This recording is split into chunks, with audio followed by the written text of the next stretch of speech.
نوێترین زانیاری لەبارەی 200 ملیارەکەی بەغدا ئاشکرا دەکرێت. لەسەر پرسی سەرۆکۆمار پارتی پەیامێک ئاڕاستەی یەکێتی دەکات. لە دژی هۆشیار زێباری داواکاریکی بەپەلا ئاڕاستەی پەرلەمان دەکرێت. سڵاوتان بێ لە شارپرێسەوە هەواڵی ڕۆژتان پێشکەشەکەم. سەرۆکی لیژنەی دارایی لە پەرلەمانی کوردستان نوێترین زانیاری لەبارەی 200 ملیارەکەی بەغدا بۆ هەرێمی کوردستان ئاشکرا دەکات و باس لە مەترسیەکانی بڕینی ئەو بڕەپارەیە بۆ هەرێم دەکات.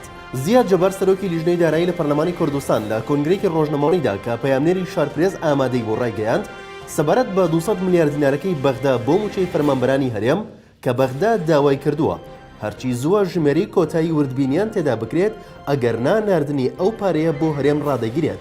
ئەو بابەتێکی تەکنیکیە لە نێوان وەزارەتەکانی دارایی هەرێم و بەغدا بۆیە ئەوە کێشە دروست ناکات و چارەسەر دەبێت.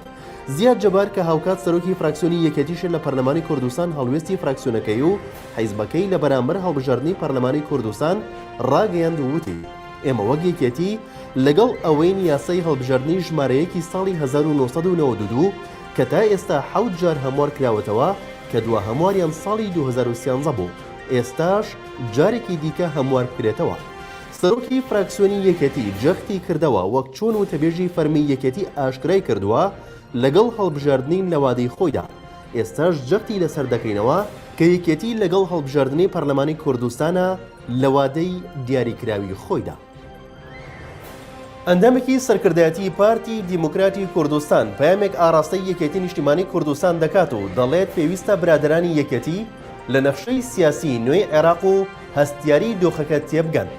دەژڵێت ئەگەر مامجلال بمایە هاوشێوەی ساڵی 2010 لۆبیمان بۆ جەنابی مامجلال دەکەن چونکە کەسایەتێکی گەورەتر بوو جەختیش دەکاتەوە ئەگەر یەکێتی بردیەوە ئەوە پیرۆزباییان لێ دەکەین و هیچ کێشەیەک ڕووناگات. لە میانی بەشداریکردنی لە پلاتفۆرمی کوردستان بۆ پرسە نیشتیمانیەکان و لە کۆنگرێکی ڕۆژنەماڵیدا کە پەیامنێری شارپرێز ئامادەی بوو هێمن هەورامی ئەندامی سەرکردایەتی پارتی ڕایگەیاند ئێمە لەگەڵ یەکێتی ڕێکەوتنمان هەبوو دوای 7 ساڵ پێمان وایە ئاساییە ئەگەر ئەو پۆستە بۆ پارتی دیموکراتی کوردستان بێت. گرنگ ئەوەیە هەر کامیان بێت لەو دوو کاندیدا بەرژەوەندەکانی کوردستان بپارێزن.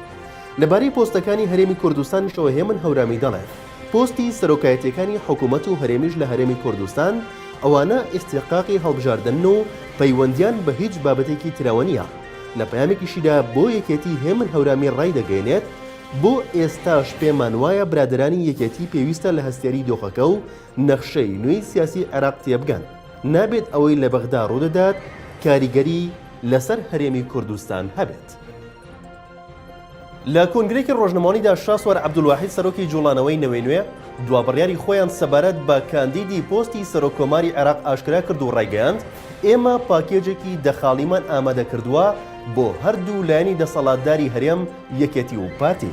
وتیشی ئێمە لەنەوەی نوێ لە پێناو بەرژەوەندی هاوڵاتیان و بۆ موچەی خانەنشینی پاشەکەوتی موچە پلە بەرزکردنەوەی فەرمانبەران کێشەی مامۆستایانی وانەبێژ و گرێبەستەکان و نەوت و غاز ئامادەی 9 کورسی بدەین بە جێبەجێکردنی ئەو دەخاڵە کە سەرجەمیان بۆ خەڵکە.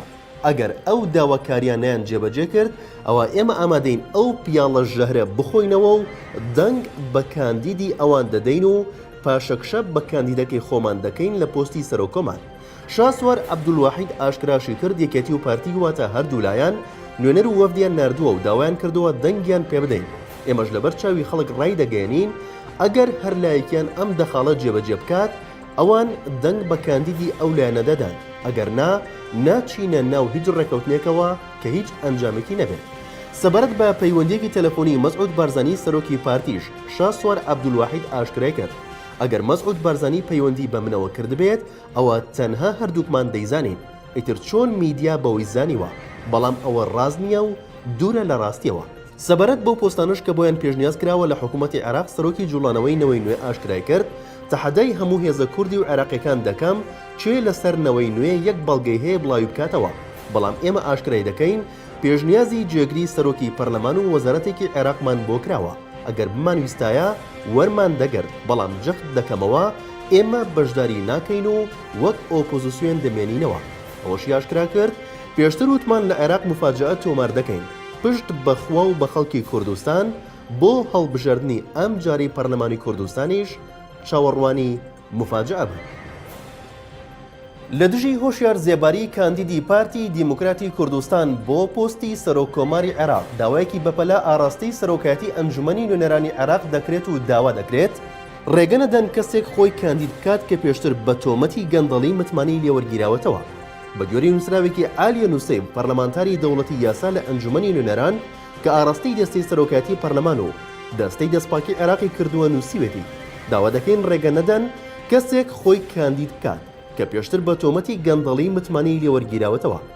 ئەو پەرلەمانتارە لە نووسراوەکەیدا بۆ دەستەی سەرۆکایەتی پەرلەمان ئاماژەی بەوە کردووە کاندیدکردنی کەسێک کە پێشتر بەهۆی گەندەڵیەوە لەسەر کار لادراوە سوکایەتیە بە دەوڵەتی عێراق و یاسا و دەسەڵاتی یاسادانان کە بەرپرسیارە لە دانانی یاسا. لە شارپرسەوە هەواڵی ڕۆژتان پێشکەشکرا شاد و بەختەوەربێت.